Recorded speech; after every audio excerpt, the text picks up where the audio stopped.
Good morning. Today we're going to work on graphing proportional relationships. This is a review of lesson 4.3. Okay. So we've done this before.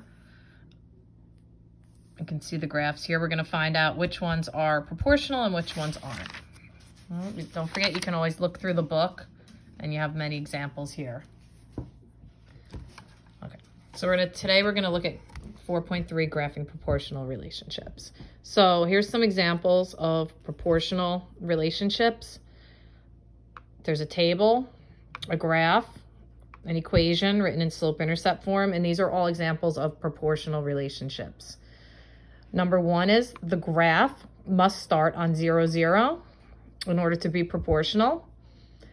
A table must start on 0, and if 0 is not included in the table, what you have to do is check by doing the cross products, and if they're equal to each other, then it is proportional. For example, 4 times 3 is the same as 2 times 6. They both equal 12.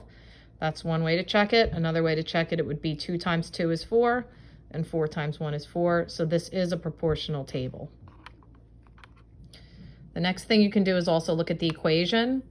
If the y-intercept is 0, and there's no y-intercept here, as you can see, it's called also direct variation, and they're all examples of proportional relationships. Not proportional would be in a table. If you were to check your cross products, 5 times 1 is 5, 7 times 0 is 0. Not proportional, you can check here also. 7 times 2 is 14, 9 times 1 is 9, not proportional.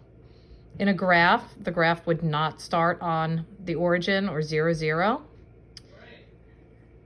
And in an equation, as you can see, there is a y-intercept. It's not 0, so therefore it is not a proportional relationship, and it does not have direct variation. Again, you can look up any of these examples in your book, and today is big ideas again. Thanks. Don't forget, we have a meeting scheduled for 11 o'clock on Wednesday, and Friday we'll do Kahoot and IXL again. Have a good day.